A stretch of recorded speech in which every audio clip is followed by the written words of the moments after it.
Sur un an, par exemple, j'ai composé peut-être une vingtaine de chansons. Bienvenue sur Icônes et Silences, la chaîne où les légendes révèlent enfin leurs secrets les plus profonds. Pendant plus de 50 ans, il a été l'amant rêvé de millions de femmes, l'homme au sourire éclatant et aux chansons d'amour intemporelles. Mais derrière les lumières éblouissantes de Paris, Frédéric François a dû cacher une vérité brutale. À 75 ans, alors qu'il n'a plus rien à prouver, il brise enfin le silence sur ses contrats qui l'ont épuisé et sur le mépris d'une élite qui ne l'a jamais accepté. Que s'est-il vraiment passé derrière le rideau de velours ? Le public ne voyait que la surface scintillante, ignorant les tempêtes intérieures qui ravageaient l'homme derrière le microphone. Comment une icône de la romance a-t-elle pu survivre à une telle pression silencieuse qui a réellement tenté de lui voler son authenticité au fil des décennies? Pourquoi un artiste aux millions de disques vendus a-t-il dû se battre pour prouver sa valeur face à une industrie souvent cruelle? Sous les projecteurs, Francesco Baracato, devenu le grand Frédéric François, incarnait la joie de vivre. Il était le visage rassurant d'une époque, mais en coulisses, les blessures se multipliaient loin des regards indiscrets. Aujourd'hui, il a choisi de parler. Il évoque sans détour ces figures de l'industrie musicale, ses critiques impitoyables et ses systèmes de production qu'il n'a jamais pu totalement pardonner pour les tourments infligés. Il se souvient de ces années où il n'était perçu que comme une machine à profit, privé du droit de montrer la moindre faiblesse. Chaque concert était une épreuve, une illusion parfaite qu'il fallait maintenir à tout prix. Le voyage de ce fils de mineur, quittant la poussière noire des mines belges pour les scènes parisiennes, ressemble à un conte de fées. Il chantait d'abord pour arracher son père aux ténèbres de la mine. Pourtant, Frédéric ne savait pas encore que cette gloire allait lui infliger un choc psychologique majeur. Il a affronté un mal invisible qu'il a dû taire pendant des années pour protéger les siens. Restez avec nous, car les révélations sur ce moment précis où il a failli tout perdre dans le secret de sa loge vont vous montrer le vrai visage du monde du spectacle. L'ascension de Francesco Baracato vers les sommets de la gloire est une histoire de résilience pure. Né en Sicile, puis élevé dans les brumes des bassins miniers de Belgique, ce fils d'immigrés italiens n'avait qu'un seul rêve en tête. Il voulait chanter pour offrir une maison à ses parents et arracher son père au danger invisible de la mine de charbon. Son talent naturel et sa voix chaude ont rapidement attiré l'attention dans les petits bals locaux. Mais c'est sous le nom de Frédéric François qu'il va conquérir le cœur de toute une génération. Dans la France des années 70 et 80, une époque marquée par des bouleversements sociaux et un immense besoin d'évasion. Ses mélodies en sont devenues un véritable refuge. Il incarnait le romantisme absolu, une voix réconfortante qui apaisait les âmes dans un monde en pleine mutation.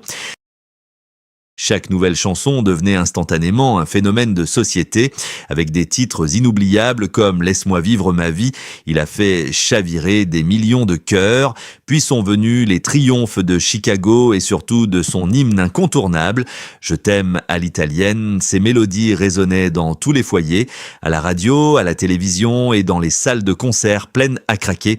Il ne chantait pas seulement l'amour, il le vivait sur scène avec une sincérité désarmante. Plus tard, avec « Mon cœur te dit je t'aime », il a confirmé son statut de roi incontesté de la chanson de charme. Le public voyait en lui le gendre idéal, le mari parfait, l'homme qui savait parler aux femmes avec respect et passion. Les ventes s'envolaient par dizaines de millions d'exemplaires et les disques d'or s'accumulaient sur les murs de sa maison. Pour la France et les pays francophones, chaque apparition de Frédéric François était une fête, une dose d'optimisme pur. Les femmes l'adoraient, les foules se pressaient pour l'apercevoir, créant de véritables émeutes de tendresse à chacune de ses tournées. Il était le visage du succès triomphant, l'incarnation du rêve devenu réalité. Au début, cette ferveur populaire était une source de joie immense. Il avait réussi son pari, sa famille était à l'abri du besoin et il vivait pleinement de sa passion. Mais très vite, la machine implacable de l'industrie musicale a commencé à s'emballer. L'homme sensible derrière le micro devait s'effacer pour laisser place aux produits de consommation. La pression pour rester au sommet devenait écrasante. Il fallait enchaîner les albums, multiplier les galas, parcourir les routes, sans jamais montrer le moindre signe de fatigue. Le sourire éclatant, et autrefois si naturel, devenait parfois un masque lourd à porter. Le public exigeait la perfection sentimentale. Et les producteurs exigeaient la rentabilité maximale.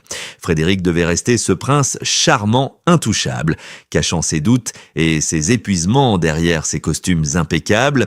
Mais que se passe-t-il lorsque l'idole n'en peut plus? Comment réagit un homme poussé dans ses derniers retranchements physiques et psychologiques par un système qui refuse de le voir souffrir? Dans les coulisses de ces années de triomphe éclatant, une descente aux enfers silencieuse s'amorçait. Ne partez pas, car la suite de notre histoire va vous dévoiler comment la gloire a failli briser l'homme et comment il a affronté la face la plus sombre de son immense succès. Tandis que le public le voyait sourire radieusement sur les écrans, les coulisses racontaient une toute autre histoire, celle de planning surchargé et d'une liberté confisquée. Dans l'effervescence des années 80, l'industrie du disque tournait à plein régime et Frédéric François en était l'un des moteurs les plus lucratifs. Mais derrière cette rentabilité se cachait une pression inhumaine. Il devait enchaîner les galas à un rythme effréné, assurant parfois jusqu'à 3 ou 4 représentations par jour, traversant la France et la Belgique sans le moindre instant pour respirer les contrats. Souvent signés dans l'euphorie des premiers succès par un jeune homme avide de chanter, se révélaient être de véritables prisons dorées. Les producteurs, obnubilés par les chiffres, exigeaient une présence constante, transformant l'artiste en une machine de rentabilité où chaque jour de repos était perçu comme une faiblesse impardonnable. Cette cadence infernale a fini par briser sournoisement l'homme derrière l'idole. Le corps et l'esprit, poussés bien au-delà de leurs limites naturelles, ont cédé sous le poids des attentes écrasantes. Frédéric a été frappé de plein fouet par la spasmophilie. Imaginez l'angoisse terrifiante de suffoquer dans une loge exiguë. Le cœur palpitant à cause de crises de panique, des sueurs froides et une sensation de mort imminente, pendant qu'à l'extérieur, des milliers de fans scandent votre nom. L'industrie du spectacle de cette époque ne s'embarrassait pas de la santé mentale de ses vedettes. Pour certains décideurs, une date annulée signifiait une perte inacceptable. Le spectacle devait continuer, coûte que coûte. On le poussait sous les projecteurs, l'obligeant à ravaler sa terreur, à afficher son sourire de séducteur et à chanter l'amour alors que son monde intérieur s'effondrait totalement. La douleur intime ne s'arrêtait pas à cet épuisement physique. Il y avait une blessure plus insidieuse, une meurtrissure infligée par l'intelligentsia parisienne et une élite médiatique arrogante. Bien qu'il vendait des dizaines de millions d'albums et sauvait les caisses de ses maisons de disques, ses critiques le traitaient avec un mépris cruel. Il raillait ouvertement son romantisme populaire, réduisant sa musique à un simple divertissement naïf. C'était une forme violente d'exploitation psychologique. Ce système hypocrite se nourrissait allègrement des millions qu'il générait pour financer d'autres artistes, soi-disant plus prestigieux, tout en lui refusant le respect artistique qu'il méritait. Il était un géant commercial indispensable, mais il restait un paria pour la critique des grands salons parisiens. Le contraste devenait alors destructeur. D'un côté, la lumière éblouissante des salles combles et l'adoration inconditionnelle de son public. De l'autre, une solitude glaçante dans des chambres d'hôtel anonymes, le poids de l'humiliation médiatique et l'oppression d'un agenda dicté par des hommes d'affaires. Cette industrie vorace ne l'a pas protégé. Elle l'a consommé jusqu'à la dernière goutte de sa passion. Mais un être humain ne peut pas porter le poids d'une telle hypocrisie indéfiniment. Que se passe-t-il lorsque l'idole, déjà épuisée par les exigences de son milieu, est soudainement confrontée à la pire des épreuves personnelles? L'argent et la célébrité ne sont d'aucun secours face aux véritables tragédies. La descente aux enfers ne faisait que commencer dans l'ombre de sa vie privée. Restez avec nous pour découvrir le drame déchirant qui a failli tout détruire, plongeant Frédéric François dans la période la plus sombre de sa vie et bouleversant à jamais son destin. La gloire ne protège jamais des tragédies intimes, elle ne fait que les rendre plus cruelles à supporter en silence. Au cœur des années 80, alors qu'il enchaînait les disques d'or et les tournées triomphales. Frédéric François a été frappé par la pire épreuve qu'un homme puisse traverser, loin des projecteurs, dans l'intimité de son foyer qu'il avait toujours cherché à protéger. Un drame déchirant a brisé sa famille, une perte incommensurable, un deuil profond s'est abattu sur lui et son épouse bien-aimée. Monique, la douleur était si vive, si dévastatrice qu'elle aurait pu anéantir n'importe quel être humain, mais c'est précisément à cet instant d'extrême vulnérabilité que le monde du show-business a dévoilé son visage le plus impitoyable. L'industrie du divertissement est une machine qui ne tolère aucune faiblesse, aucune pause, même face au chagrin le plus absolu. Les agendas étaient remplis des mois à l'avance, les billets étaient vendus, les salles prestigieuses attendaient leur idole. Pour certains décideurs financiers de l'époque, annuler une tournée pour des raisons personnelles était une option inenvisageable. La pression exercée sur lui a été d'une violence psychologique inouïe. On lui a fait comprendre sans ménagement que le spectacle devait continuer, que son public avait besoin de lui, mais surtout que la rentabilité de ses concerts ne pouvait s'arrêter.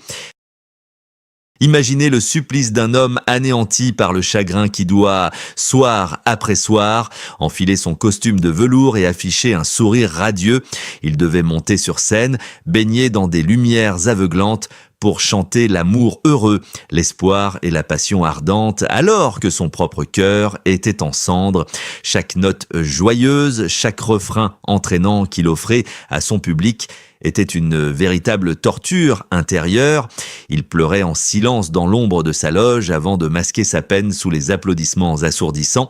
Il était prisonnier de son image, otage d'un système qui refusait de voir en lui un père meurtri, le réduisant à l'état de simple distributeur d'illusions pour les foules. L'image de perfection devait rester intacte et il a payé cette façade de sa propre paix intérieure. Mais le temps finit toujours par rendre justice aux âmes meurtries. Le silence qu'il a gardé toutes ces années n'était pas un aveu de soumission, mais une dignité qu'il a farouchement préservée. À 75 ans, libéré de ses pressions étouffantes, il a enfin décidé de reprendre le contrôle de son histoire face à cette hypocrisie. Que s'est-il passé lorsqu'il a finalement confronté publiquement cette industrie qu'il a laissée si seule dans la tempête? Restez avec nous, car l'instant où Frédéric François décide de briser ce carcan et de livrer la vérité va révéler une force de résilience fascinante, une leçon de vie profondément émouvante que personne n'attendait. Aujourd'hui, à 75 ans, le temps des concessions est définitivement révolu pour Frédéric François, avec la sagesse d'un homme qui a survécu aux tempêtes et la sérénité de celui qui n'a plus rien à prouver à personne. Il a choisi de parler avec une franchise désarmante lors de récentes entrevues, alors qu'il prépare son grand retour sur les scènes mythiques. Il a finalement avoué cette vérité que beaucoup de ses admirateurs soupçonnaient depuis longtemps. Il a pointé du doigt cette hypocrisie flagrante du show business parisien, dénonçant ouvertement ceux qui l'ont méprisé tout en s'enrichissant allègrement grâce à son talent. Il évoque sans animosité mais avec une fermeté implacable cette intelligentsia médiatique et ces redoutables critiques d'art qui l'ont toujours snobé avec cruauté. Il le qualifia de chanteur de charme désuet, rabaissant son art romantique avec un snobisme glaçant, tout en sachant pertinemment que les ventes colossales de ses albums sauvaient financièrement l'industrie musicale entière. C'est une libération profonde, le moment précis où l'icône reprend enfin le pouvoir total sur son propre récit. Il nomme sans détour cette mécanique destructrice, évoquant ses producteurs implacables des années 80 qui le voyaient uniquement comme une machine infaillible à générer des profits immenses. Il dénonce ces contrats oppressants qui lui volaient sa liberté au quotidien. Ces décideurs de l'ombre qui lui interdisaient formellement d'être vulnérable, de pleurer ses pertes personnelles ou de montrer son épuisement physique face aux crises de spasmophilie. Frédéric a compris avec le temps qu'il n'obtiendrait jamais d'excuses sincères de la part de ce système froid et calculateur, et aujourd'hui, il n'en cherche d'ailleurs plus aucune. Sa vengeance est bien plus noble et infiniment plus éclatante. Sa véritable victoire face à ses anciens détracteurs, c'est cette longévité artistique extraordinaire que personne dans les bureaux feutrés de la capitale n'aurait pu prédire ni imaginer. En brisant ce silence pesant après un demi-siècle de carrière, Frédéric François ne s'apitoie absolument pas sur son sort. Il s'érige en témoin lucide d'une époque où l'artiste n'était souvent qu'une marchandise jetable. Il parle avec émotion au nom de tous ses talents broyés par la machine du divertissement, de ceux qui n'ont pas eu la force de résister aux pressions inhumaines de la gloire. Ces mots résonnent comme une mise en garde poignante sur les coulisses de la célébrité, nous rappelant que derrière chaque idole souriante se cache un être humain avec ses fêlures. Il regarde désormais cette industrie droit dans les yeux, soutenu par l'amour indéfectible de son public qui ne l'a jamais abandonné. Mais alors, que nous apprend ce parcours sur le véritable prix de la célébrité et quel héritage Frédéric François laissera-t-il à la postérité ? Restez avec nous pour la conclusion de cette histoire fascinante, car l'ultime message qu'il nous livre dépasse largement le cadre de la musique. L'histoire de Frédéric François dépasse largement le cadre prestigieux de la chanson française pour toucher à l'universel. Elle nous confronte directement aux dérives d'une industrie du divertissement souvent aveuglée par la rentabilité immédiate. Que se passerait-il si ce milieu impitoyable décidait enfin de traiter ses idoles comme des êtres humains vulnérables et non plus comme de simples produits de consommation? Sommes-nous vraiment prêts, en tant que public, à écouter ces silences étouffés avant que les projecteurs ne s'éteignent définitivement? Son parcours résonne comme un écho bouleversant pour tous ces artistes, parfois si jeunes, qui ont été exploités, oubliés ou brisés par une machine insatiable. Il nous rappelle avec une force inouïe que derrière chaque icône adulée, derrière chaque sourire de façade sur du papier glacé, bat un cœur qui encaisse les coups en silence. Aujourd'hui, en osant nommer ses blessures, il redonne une dignité inestimable à toutes ces voix qui n'ont jamais eu la chance ou le courage de se faire entendre.